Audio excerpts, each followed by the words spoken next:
Vale, vamos a desgranar esto hoy porque, a ver, es la definición exacta de que a veces nuestra propia intuición nos engaña por completo. Totalmente. O sea, pensemos por un momento en esa sensación tan común que todos conocemos. Hay una quemazón que te va subiendo por el pecho, ese ardor de estómago implacable después de una comida pesada.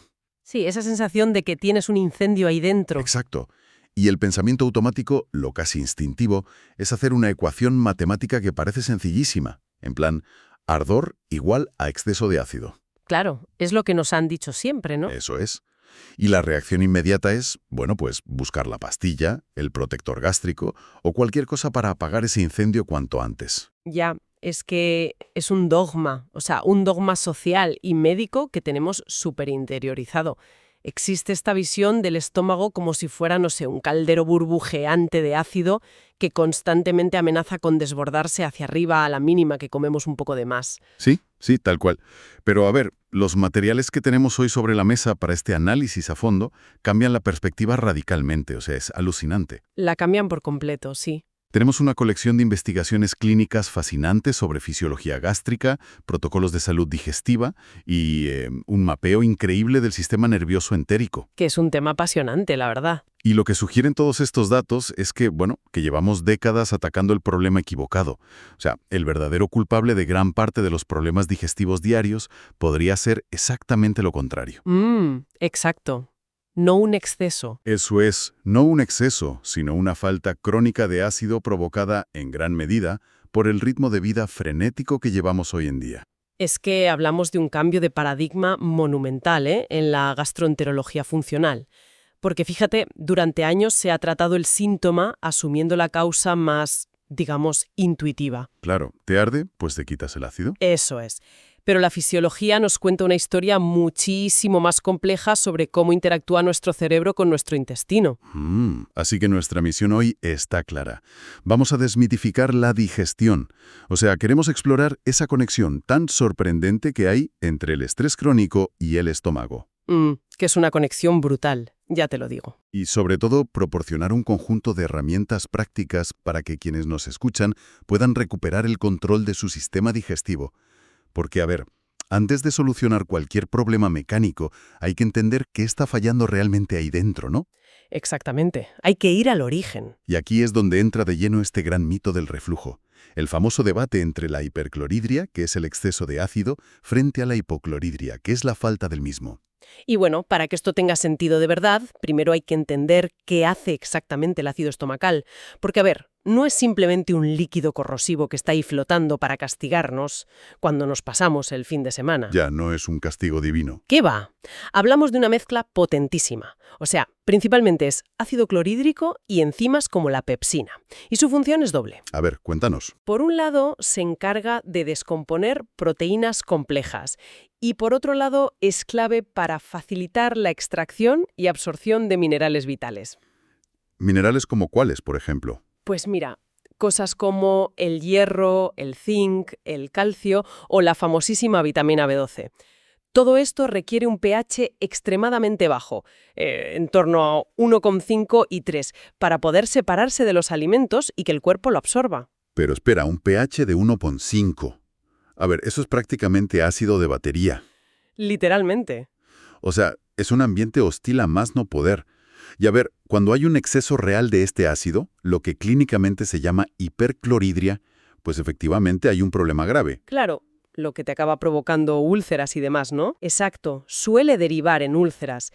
Pero, y aquí viene el gran punto de inflexión de toda la investigación clínica reciente, el exceso puro de producción ácida es sorprendentemente raro como causa primaria en la población general. ¡Ostras! Espera, si es tan raro, ¿cómo es posible que millones de personas vivan literalmente pegadas a la medicación para reducir el ácido? Ya, es la gran paradoja. O sea, si a la gente le arde el esófago a diario y resulta que no es por exceso de ácido, ¿cómo narices te va a causar ardor tener poco ácido? Es que suena sin sentido total.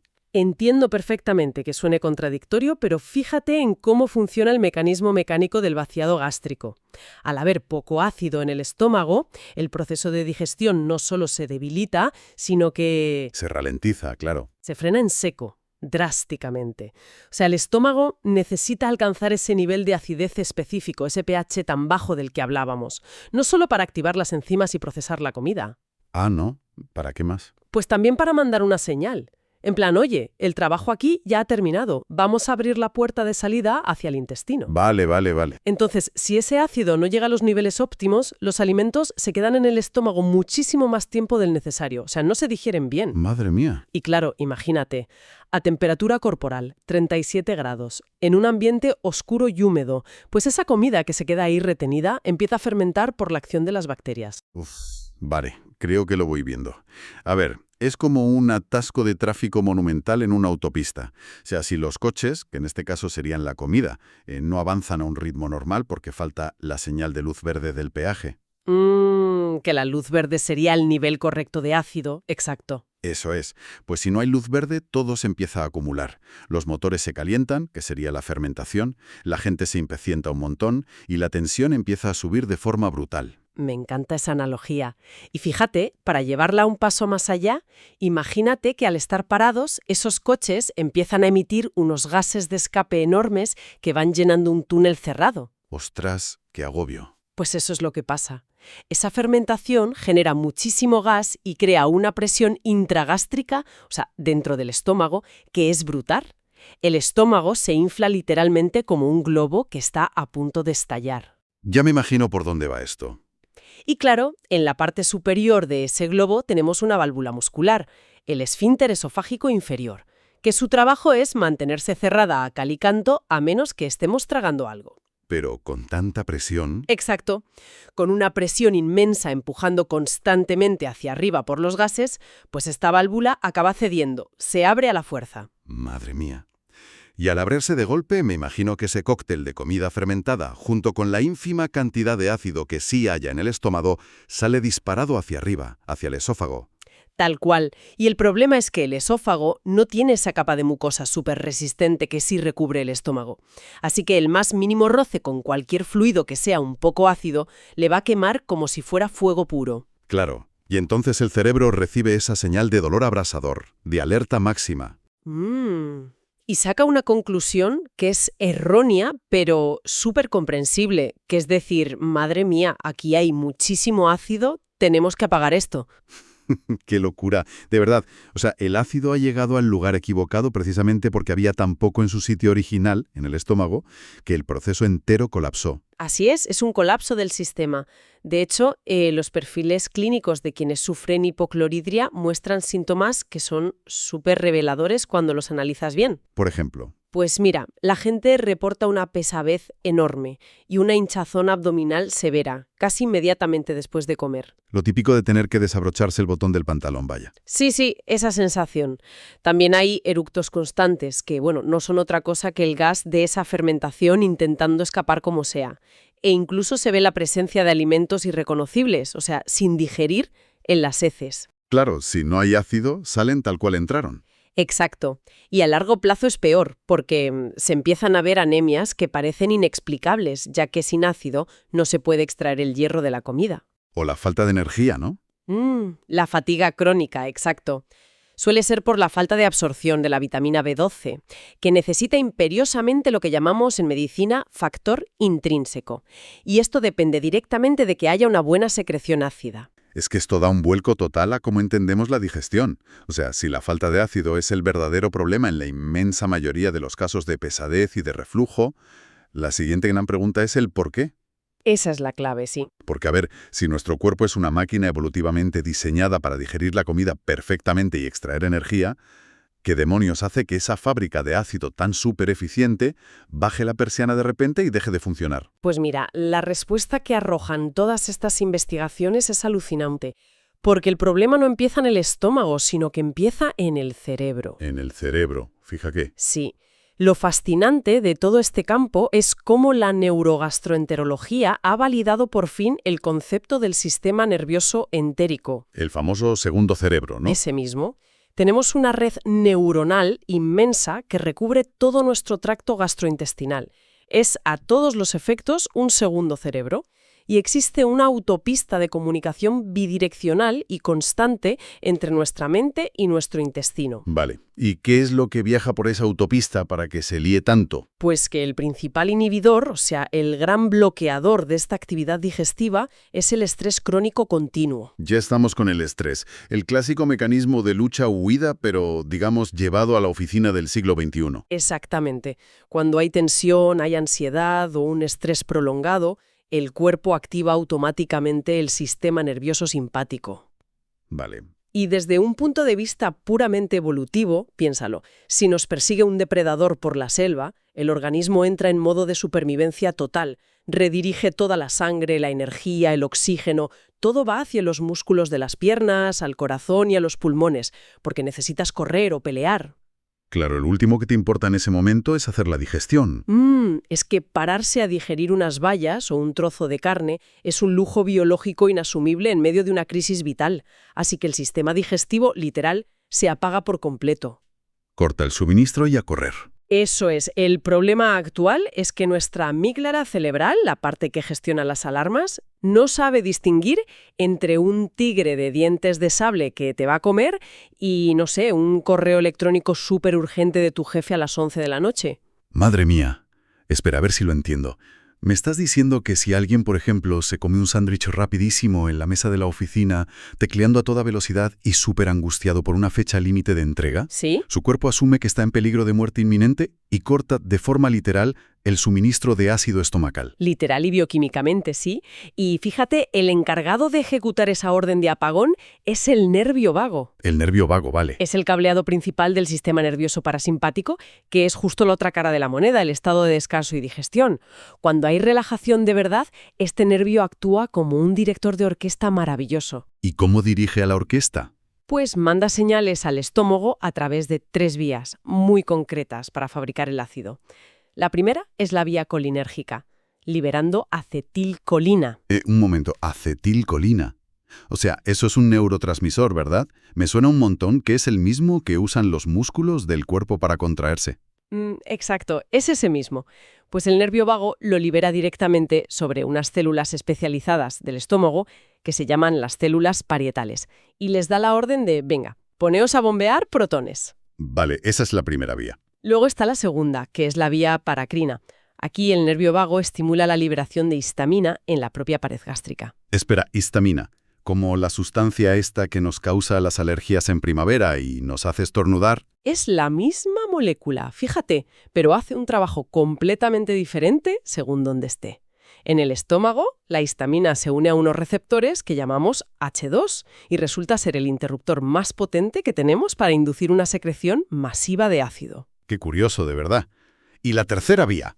Pues finalmente está la vía endocrina, que lo que hace es liberar hormonas, como la gastrina, directamente al torrente sanguíneo para coordinar todo este proceso a nivel general. Vale, una maquinaria súper precisa. Súper precisa.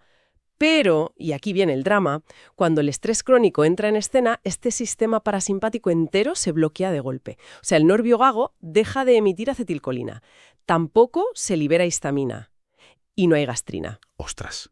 Y el estómago se queda, digamos, completamente mudo. Mudo total. La producción de ácido cae en picado, pero además de forma casi instantánea. Y no solo eso, la motilidad gástrica, que son esos movimientos musculares que amasan la comida como si fuera una lavadora, ¿Sí? pues se detienen en seco. Así que ese sándwich que alguien se ha comido frente al ordenador tecleando estresado, se queda ahí, estancado a 37 grados centígrados, listo para fermentar y empezar todo el ciclo catastrófico del que hablábamos antes. De verdad que entender esto pone los pelos de punta. O sea, estamos forzando a nuestro cuerpo a realizar un proceso químico complejísimo, mientras por otro lado le estamos gritando a nivel neurológico que estamos a punto de morir. Es una contradicción biológica brutal. Estela. Pero a ver, hay una cosa que me preocupa. Si la comida se queda ahí parada fermentando y luego pasa a trompicones y sin digerir del todo al intestino, ¿cómo no nos intoxicamos constantemente? Porque sabemos de sobra que todo lo que comemos, por muy limpio que esté, está lleno de bacterias. Pues esa es la otra cara de la moneda. Y nos lleva a un terreno clínico muy, muy delicado. Porque, a ver, el ácido clorhídrico no solo sirve para descomponer las proteínas. Ya me imagino que hace de escudo, ¿no? Exacto. Tiene una segunda función que es absolutamente crítica. Es la primera gran barrera inmunológica del cuerpo. Un estómago sano, con su nivel de acidez normal, es esencialmente una cámara de esterilización letal. Madre mía. O sea, elimina y neutraliza bacterias, levaduras, esporas y cualquier patógeno externo antes de que tengan la más mínima oportunidad de llegar al intestino delgado. Claro, actúa como, no sé, como un foso gigante lleno de ácido alrededor de la fortaleza de nuestro sistema inmunológico. Me encanta cómo lo visualizas, es tal cual. Y cuando sufres de hipocloridria, ese foso, literalmente, se seca. La puerta principal de la fortaleza queda abierta de par en par. Y entran todos. Todos, esos microorganismos que deberían haber muerto abrasados en el estómago, logran sobrevivir, continúan su viaje tranquilamente y empiezan a colonizar zonas del intestino que en teoría deberían estar súper limpias. Y claro, ahí es cuando se lía parda. Se lía muchísimo. Las consecuencias que están documentadas en los estudios son severas. Vemos cómo se dispara de forma espectacular lo que conocemos como disbiosis, que no es otra cosa que el desequilibrio profundo y la alteración total de nuestra flora intestinal. Y aquí es donde las bacterias peligrosas, me imagino, encuentran su oportunidad de oro para acomodarse. Efectivamente. En los datos clínicos de las fuentes subrayan un incremento súper alarmante de infecciones entéricas graves. O sea, mencionan específicamente bacterias como el Clostridium difficile. Esa suena mal. Es que es extraordinariamente resistente. Causa unas inflamaciones intestinales terribles, pero terribles. Y además es muy compleja de erradicar una vez que se ha establecido, porque compite directamente con nuestra propia flora y le gana terreno. Ya, pero, a ver, hago de abogado del diablo un momento, porque esto choca de frente con lo que hace casi todo el mundo en su día a día. A ver, dime. Si tenemos un déficit de ácido, y resulta que nuestra barrera inmunológica está caída, tomarse un protector de estómago, como el típico omeprazol, todos los días, ¿no es básicamente como echar gasolina al fuego? Pues es justo lo que los investigadores señalan como un error sistémico masivo a nivel médico. Qué fuerte. A ver, los inhibidores de la bomba de protones, los famosos IBP, son fármacos brillantes, pero para lo que fueron diseñados originalmente, que es tratar úlceras sangrantes graves, cortando la producción de ácido a cero absoluto a corto plazo, para salvarte, vaya. Vale, para una emergencia real. Exacto. Pero las investigaciones estiman que entre el 50 y el 70% de los tratamientos actuales con IBP en la calle son inadecuados. O sea, se usan como si fueran caramelos, como medida preventiva generalizada, y hay mucha gente que los toma durante años de forma ininterrumpida. O sea, están apagando a propósito el único rescoldo de ácido que les quedaba en el estómago. Tal cual. Y las repercusiones a largo plazo de vivir químicamente sin ácido son graves de verdad. Los estudios lo asocian estadísticamente con un riesgo muchísimo mayor de sufrir fracturas óseas, por ejemplo. ¿Fracturas? ¿Por qué? Pues porque el calcio necesita un entorno ácido para absorberse bien en el cuerpo. También se asocia con fallos renales, cuadros graves de malabsorción crónica y, ojo, un aumento del riesgo de neumonía. Neumonía. ¿Y eso qué tiene que ver con el estómago? Pues que al no haber ácido, las bacterias de la boca pueden proliferar por el tracto digestivo superior, subir y ser aspiradas accidentalmente hacia los pulmones. ¡Ostras, qué barbaridad! Y para colmo de males, el cuerpo no es tonto e intenta compensar este bloqueo químico creando cada vez más y más células productoras de ácido. Así que si el paciente de repente decide dejar la pastilla de golpe después de años usándola, ¡Ay, madre! ¿Qué pasa ahí? pues se produce el temido efecto rebote. No me digas que el estómago se inunda de ácido de repente. Una hipersecreción masiva y totalmente descontrolada, el cuerpo de repente ve que tiene vía libre después de años frenado y produce un torrente de ácido en un estómago que además no está nada preparado para recibirlo. Claro, y el ardor se multiplica por 10. Empeora dramáticamente el ardor original. Y claro, ¿qué hace la persona? Pues vuelve corriendo a tomarse la pastilla porque no lo soporta, creando un círculo vicioso y una dependencia brutal. ¡Qué pasada! Pero, a ver, sigo haciendo de abogado del diablo con otra duda muy común, porque sé que quienes nos escuchan están pensando esto seguro. Venga, dispara. Si todo este problema del reflujo viene por una falta de ácido, a ver, ¿por qué los antiácidos de acción rápida, hablo de los típicos líquidos que venden en sobres o las sales de fruta de toda la vida? Sí, los de alivio instantáneo. Esos. ¿Por qué te quitan el dolor casi de forma mágica en cuestión de minutos después de una gran comilona? Porque, a ver, por pura lógica, si te faltara ácido en el estómago, tomar algo que quite el ácido no debería funcionarte ni aliviarte nada, ¿no? Es una pregunta excelente, de verdad, y es súper importante aclarar esta confusión tan habitual. La respuesta es pura y dura química de ácido base. A ver, explícanos eso. Estos compuestos instantáneos, me refiero a los que llevan magnesio, aluminio o bicarbonato básico, no tratan la causa del problema en absoluto. Cero. Vale. Lo que hacen es crear una reacción de neutralización química inmediata en cuanto entran en contacto con el ácido. O sea, neutralizan esa pequeñísima cantidad de fluido corrosivo que por culpa de la presión y los gases ha conseguido forzar el esfínter y está quemando las paredes del esófago. Ah, vale. O sea, digamos que apagan la llama que está ardiendo en la pared del tubo del esófago, pero no están arreglando el motor del coche, que es el estómago. Esa es la metáfora perfecta. Proporcionan un alivio sintomático, inmediato y obviamente súper reconfortante. Pero claro, cuando ese líquido baja finalmente hacia el estómago, ¿qué hace? Pues acaba de alcalinizar aún más un entorno que de base ya era deficiente en ácido. Ostras. O sea, empeoran el escenario original. Muchísimo. El vaciado gástrico se vuelve todavía más lento. La fermentación se asegura al 100% para la siguiente comida que hagas. Es básicamente alivio para hoy, pero más presión, más gases y ardor garantizados para mañana. Y es un parche, vamos. Un parche que, a escondidas, te está haciendo el agujero del barco cada vez más grande. Exactamente. Vale, pues llegados a este punto, supongo que la gran incógnita para todo el mundo es, bueno, ¿cómo sabemos qué nos pasa a nivel individual? Porque, visto lo visto, es muy probable que una parte inmensa de la población esté sufriendo esta hipocloridria sin tener ni idea. Seguro, muchísima gente. Y las fuentes de investigación nos detallan un método empírico, una especie de laboratorio casero para obtener las primeras pistas de cómo está nuestro ácido. Es la famosa prueba del bicarbonato. Así es.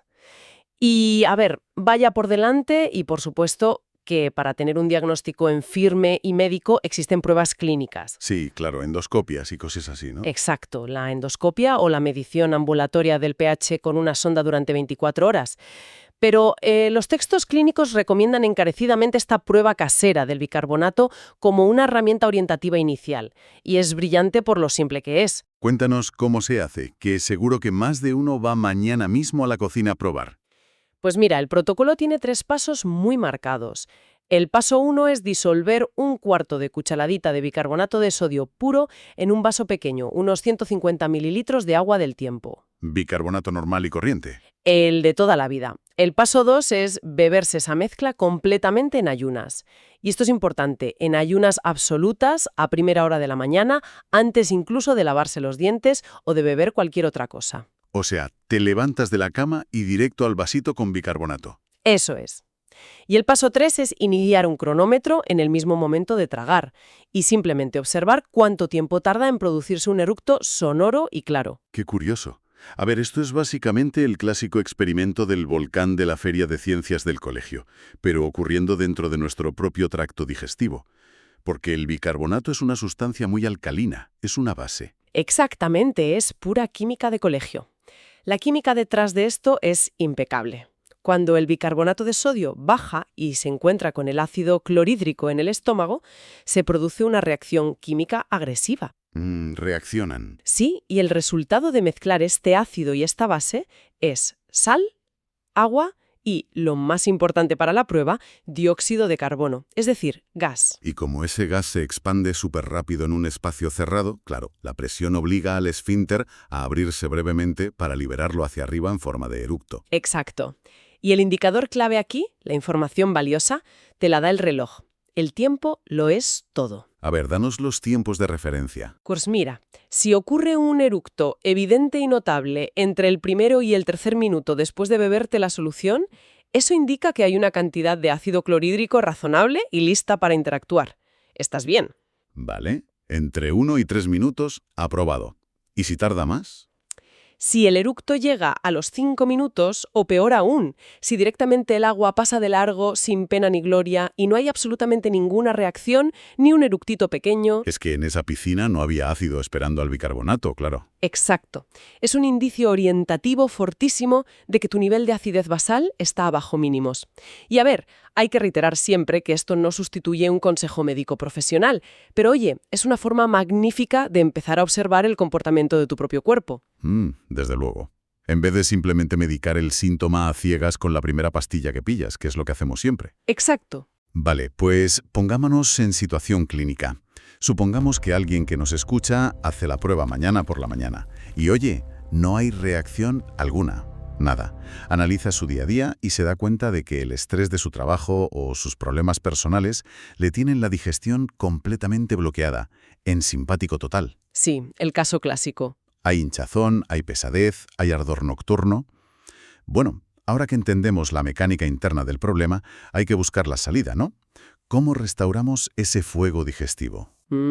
Pues hay soluciones. Y son súper interesantes. Porque, leyendo la literatura médica clínica de los estudios, proponen una serie de soluciones y protocolos que, sorprendentemente, se alejan bastante del mostrador de la farmacia convencional.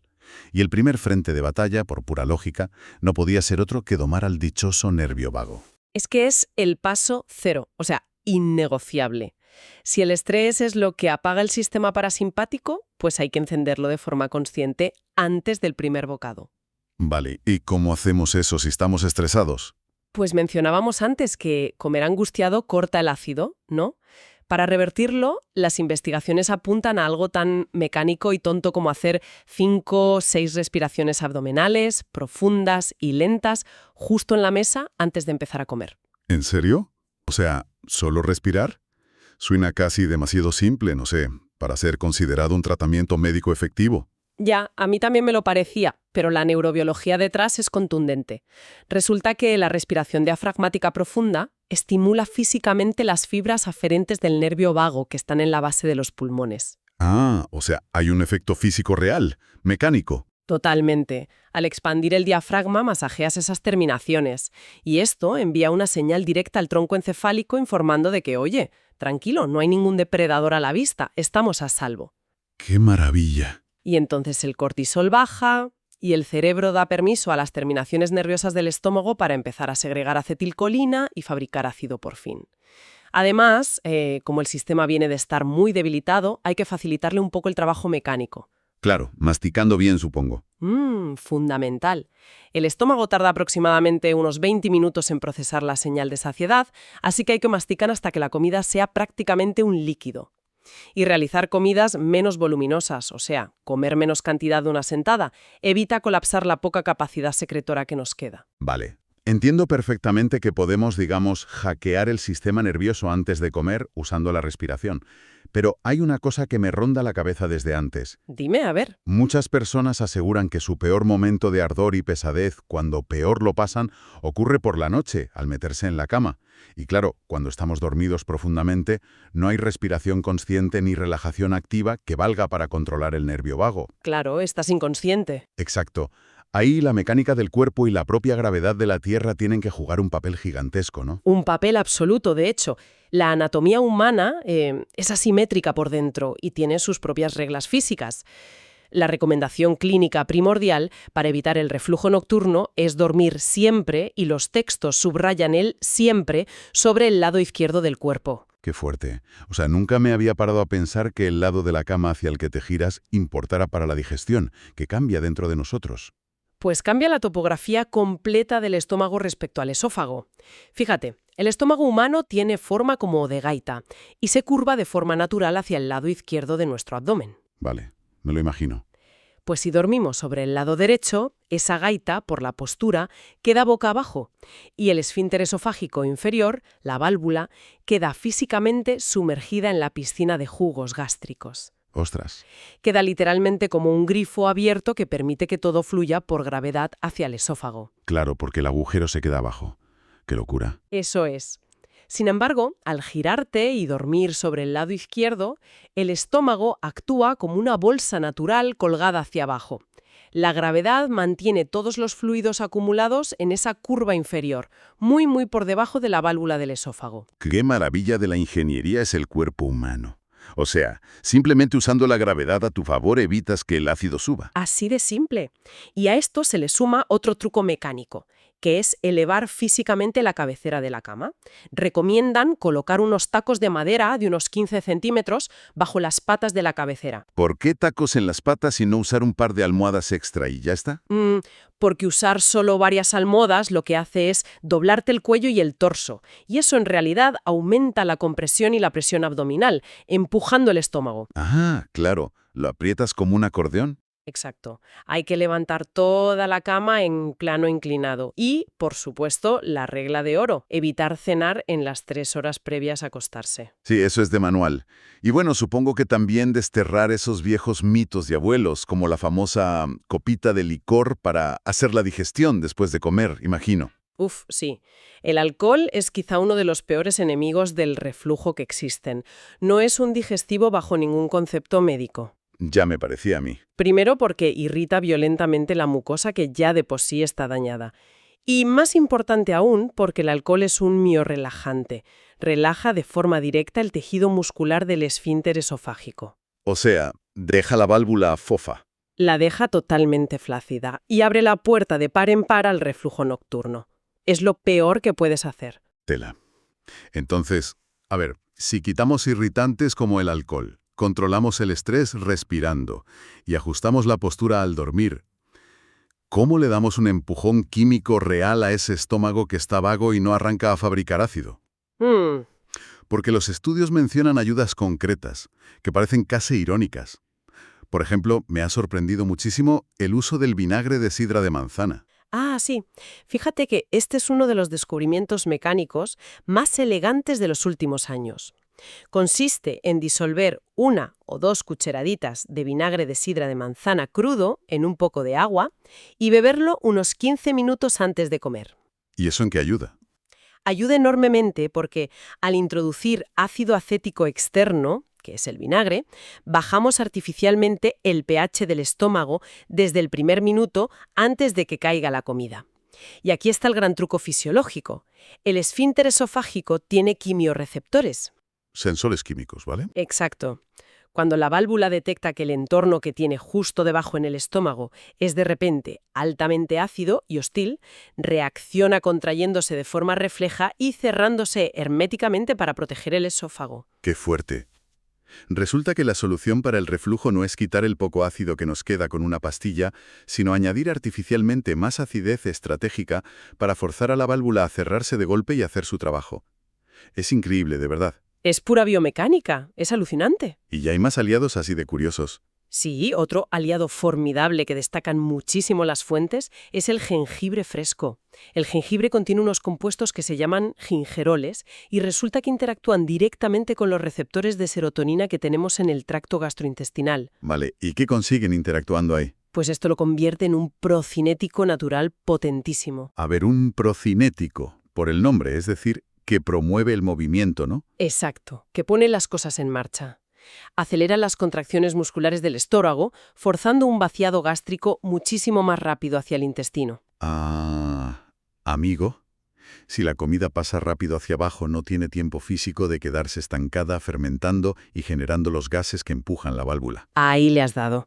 Y además, el jengibre es un poderoso antiinflamatorio tópico para los tejidos que ya están irritados por el reflujo anterior. Es súper completo. Sí. Y a esta estrategia también recomiendan incorporar alimentos ricos en pectinas. ¿Las pectinas que son fibra? Sí, es una fibra soluble que está muy presente en frutas como el plátano o la manzana. Y es genial porque en el estómago forman como un gel viscoso que es capaz de recubrir y proteger físicamente la mucosa. O también sugieren usar el jugo puro de aloe vera que actúa acelerando la cicatrización de un esófago que ya esté castigado por el ácido. Desde luego son herramientas potentísimas, además respaldadas por la química y que están al alcance de nuestra mano en cualquier supermercado. Totalmente. Esto realmente da una dimensión completamente nueva a lo que ocurre dentro de nosotros cada vez que nos sentamos a la mesa. O sea, haciendo un poco de recapitulación de todo este increíble viaje biológico que hemos hecho hoy. Resulta que ese ardor, esa quemazón que millones de personas intentan sofocar a diario a base de pastillas, La inmensa mayoría, sí. pues casi nunca es un exceso de fuerza estomacal, sino todo lo contrario, es una debilidad profunda. Es una falta de ácido que está ligada irremediablemente a un cerebro que no deja de enviar señales de estrés continuo por nuestra forma de vida. Eso es.